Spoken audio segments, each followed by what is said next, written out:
Are you ready for the next big wave in voiceover?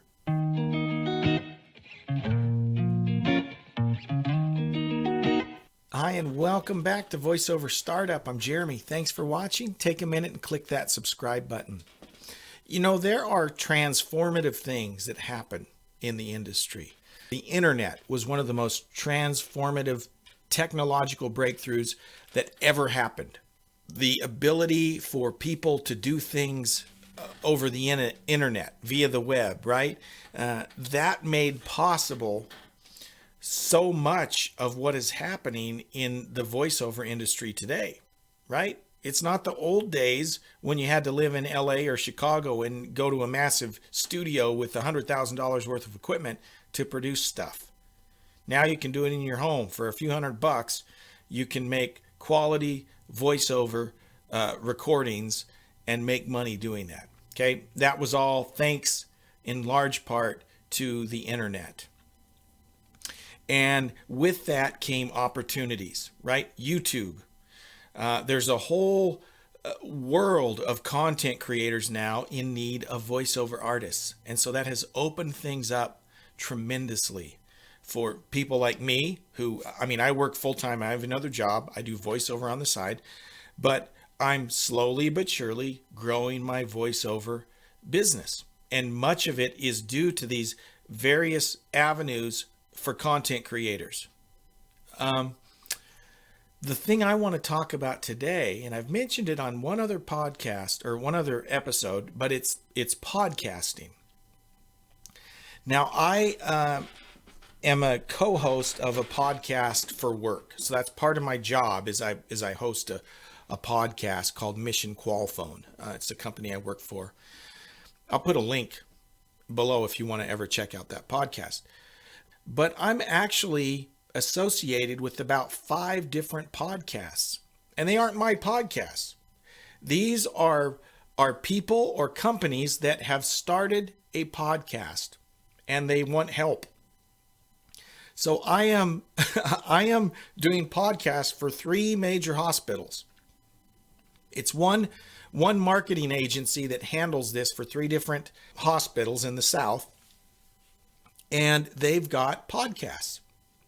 And so every month I record short podcast episodes for them.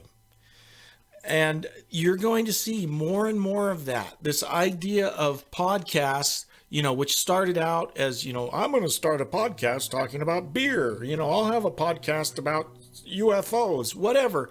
Well, now corporate is getting involved. My company has a podcast. These hospitals have podcasts.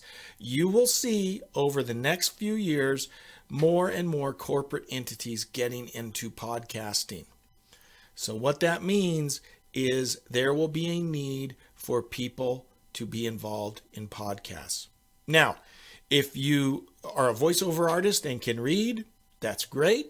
Maybe you'll get a certain amount of work doing that. But my advice is learn about podcasting. Learn what it takes to be a good podcaster. Maybe start a podcast. Because podcasting is more than just reading a script. It's conversation. It's being able to interview and engage people. And so whatever you can do to be more comfortable doing that, that will be to your advantage in the next few years, because I guarantee you there will be greater need for people who can work in all aspects of podcasting. So it's only a natural for those of us in voiceover to get familiar with this growing opportunity. And you might just find out you like it. Start a podcast about something you like. And this, again, I say this all the time. This is what is so cool about the internet. There are so many opportunities. The barriers to entry are so much lower than they used to be for someone who wants to do voiceover work or be in media.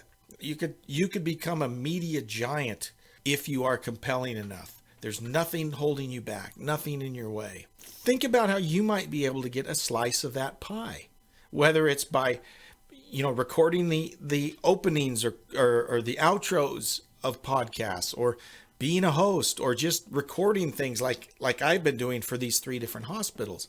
There's opportunities out there. Love to hear your thoughts on it. Please leave a comment and take a minute and subscribe and click that notification bell. And we'll see you next time on VoiceOver Startup. Bye-bye.